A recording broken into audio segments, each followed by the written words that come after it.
Oi pessoal, hoje nós estamos indo para o 7º vídeo da nossa série de aulas canceladas pela quarentena e nosso assunto de hoje é ação e reação. Ação e reação é um conceito, é um capítulo, vamos dizer assim, daquilo que a gente chama de mecânica clássica na física. Um monte de palavras novas, né? Mas a mecânica clássica é aquela parte da física que estuda as coisas que um corpo faz com o outro, a interação entre os corpos. A gente chama isso de mecânica em geral. E a mecânica clássica não foi inventada, mas ela teve um grande impulso a partir de estudos de um cara que viveu na Inglaterra há quase 300 anos. Vou repetir. Um cara que viveu na Inglaterra há quase 300 anos.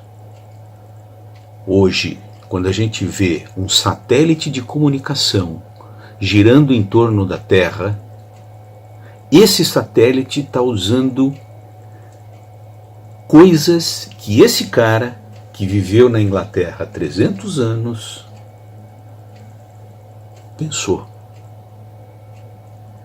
Isso é mudar o mundo. Nome do cara, Isaac Newton. E algumas das coisas que ele bolou, nós vamos conversar mais para frente também. Mas hoje nós vamos conversar sobre a terceira lei da mecânica: ação e reação. Vamos lá.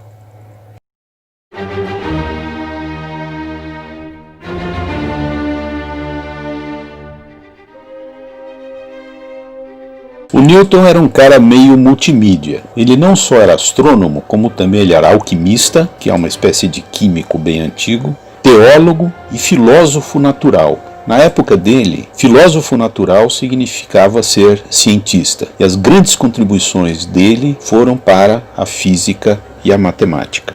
De acordo com a Wikipedia, a grande obra do Newton, que foi os princípios matemáticos da filosofia natural, é um livro conhecido mais pelo nome latim dele, Philosophiae Naturalis Principia Mathematica, mais conhecido mesmo como Principia, foi publicado em 1687 e continha toda a base daquilo que hoje nós chamamos de física clássica. Aliás, vai aqui a pergunta do nosso vídeo de hoje. Já que o livro Principia foi publicado em 1687, faz quantos anos que as ideias do Newton existem no mundo, dado que nós estamos em 2020? Respondam nos comentários, não esqueçam de dizer seu nome e a série em que vocês estão. Quem responder corretamente, eu vou mencionar no próximo vídeo. Aliás, uma pessoa respondeu a pergunta do vídeo anterior. Lá para o final desse vídeo, eu vou conversar a respeito disso. Mas o que é exatamente ação e reação?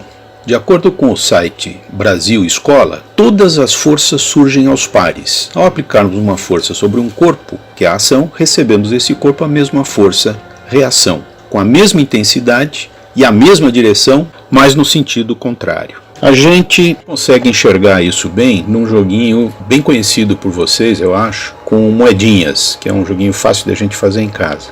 Aqui eu usei 3 moedas de R$1 e uma moeda de 1 centavo. Se eu bater nas moedas de real dessa forma como eu estou batendo, uma bate na outra, do meio fica razoavelmente parada e a outra sai andando. Ela sai andando por quê? Uma moeda reagiu na outra. Ação da primeira moeda, reação da segunda moeda, ação da segunda moeda, reação da terceira moeda. Agora vamos tentar com a moeda de 1 centavo. Ela vai sair muito mais rápido do que a moeda de R$1. Por quê? Porque a massa dela é menor.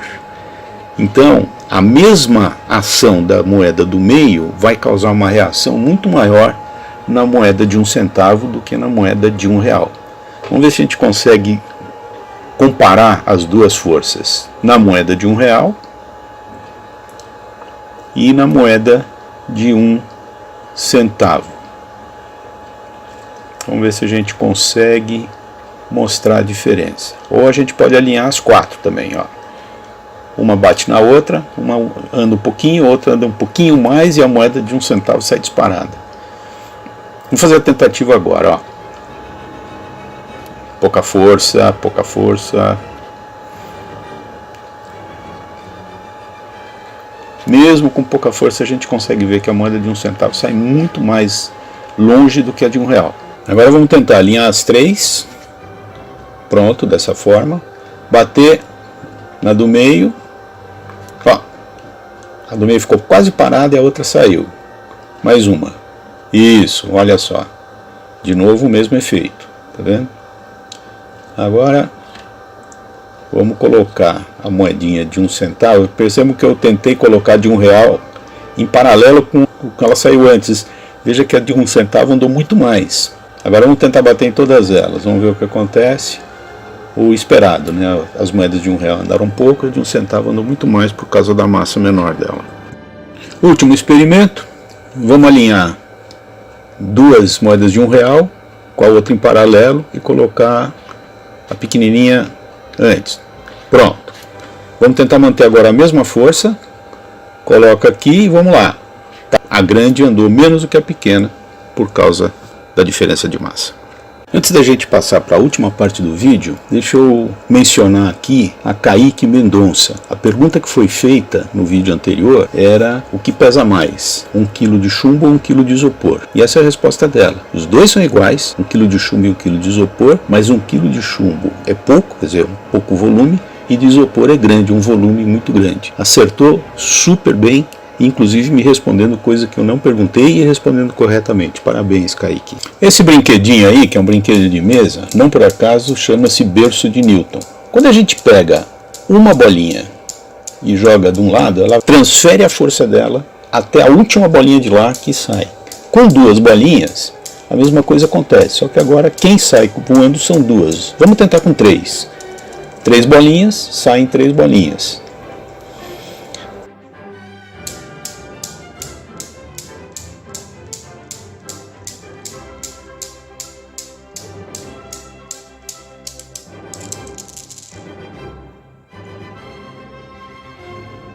Agora vem, claro, a nossa tentativa com 4 bolinhas.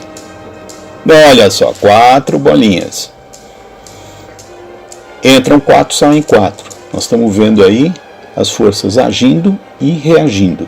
E se a gente fizer em oposição? Olha só, as bolinhas uma bate na outra e as 3 do meio, é claro que o meu lançamento não está perfeito, ela fica no meio.